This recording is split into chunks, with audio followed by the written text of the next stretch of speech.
Pernahkah kalian berbelanja di pasar tradisional? Ramai, penuh suara tawar-menawar, aroma bumbu dapur bercampur dengan wangi jajanan khas. Tapi, bagaimana kalau saya katakan, di balik keramaian itu, ada sesuatu yang tidak pernah kalian lihat. Sebuah rahasia kelam yang tersembunyi. Tepat di belakang Pasar Beringharjo, Yogyakarta. Kuburan tanpa nama.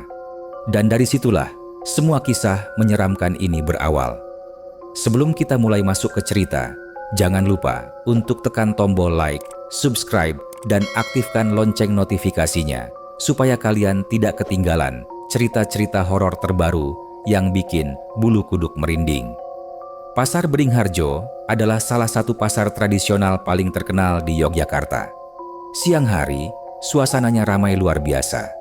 Pedagang batik, makanan tradisional, bumbu dapur, semuanya bercampur menjadi satu. Tetapi, tidak banyak yang tahu, tepat di belakang pasar itu, ada sebuah lahan kosong yang ditumbuhi pohon besar. Lahan itu dibiarkan begitu saja, tidak pernah dipakai untuk lapak dagang.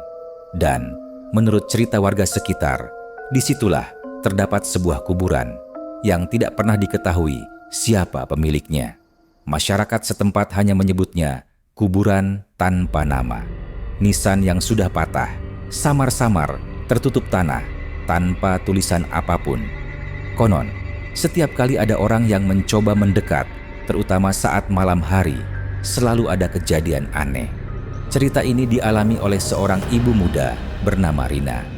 Ia adalah seorang pedagang makanan kecil di Pasar Beringharjo. Setiap pagi, Rina berangkat membawa jajanan pasar untuk dijual. Biasanya, ia pulang menjelang sore, tapi beberapa kali ia harus pulang lebih malam karena barang dagangannya masih tersisa. Pada suatu hari, Rina mengalami kejadian yang tidak pernah ia lupakan. Hari itu, hujan turun sejak siang. Pasar mulai sepi lebih cepat dari biasanya. Rina memutuskan menunggu hujan reda sambil membereskan dagangannya. Saat hampir semua pedagang lain sudah pulang, hanya tinggal beberapa orang saja yang tersisa. Hujan akhirnya mereda sekitar pukul 7:30 malam. Rina keluar dari dalam pasar sambil menenteng keranjang. Jalan utama ke arah parkiran motor ternyata becek dan licin. Karena itu, ia memilih jalan pintas lewat belakang pasar.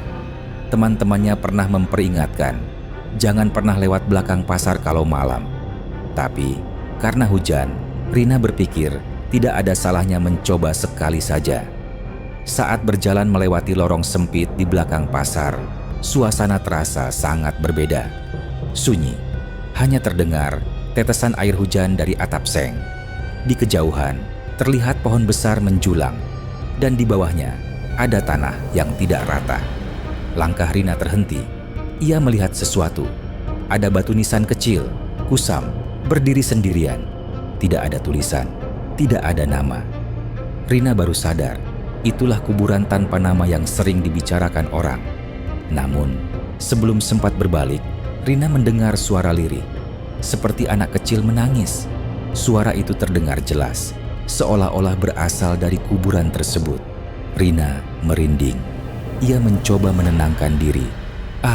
Mungkin hanya suara air menetes. Ia mempercepat langkah. Namun, suara tangisan itu semakin jelas. Tiba-tiba, dari sudut matanya, ia melihat sesuatu bergerak. Bayangan seorang anak kecil berdiri di samping kuburan itu. Rambutnya panjang menutupi wajah, bajunya lusuh dan basah kuyup. Anak itu menatap ke arah Rina. Meski wajahnya tertutup rambut, Rina bisa merasakan tatapan itu menusuk. Rina berusaha berjalan cepat, tetapi langkahnya terasa berat, seperti ada yang menahan kakinya. Semakin ia berusaha menjauh, semakin dekat suara tangisan itu mengikuti.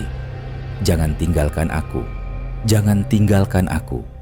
Suara itu pelan, tetapi terdengar jelas di telinganya. Jantung Rina berdetak kencang. Ia sudah tidak sanggup lagi menoleh.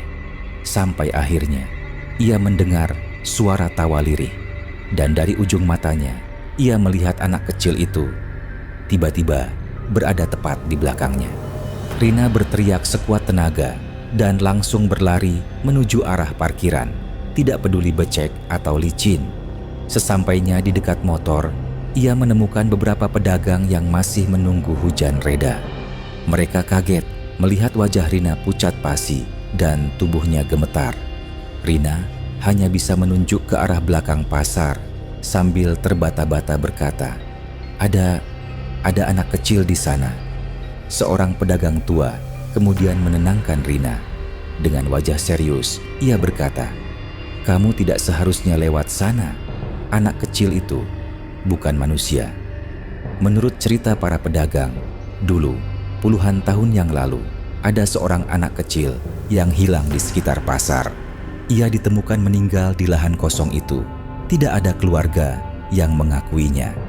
Akhirnya, jasadnya dimakamkan seadanya, tanpa nama, tanpa tanda jelas. Sejak saat itu, banyak yang mengaku mendengar tangisan anak kecil saat melintas di belakang pasar. Bahkan, ada yang melihat sosok anak kecil basah kuyup, seolah-olah baru kehujanan. Sejak malam itu, Rina tidak pernah berani lagi melewati jalan belakang pasar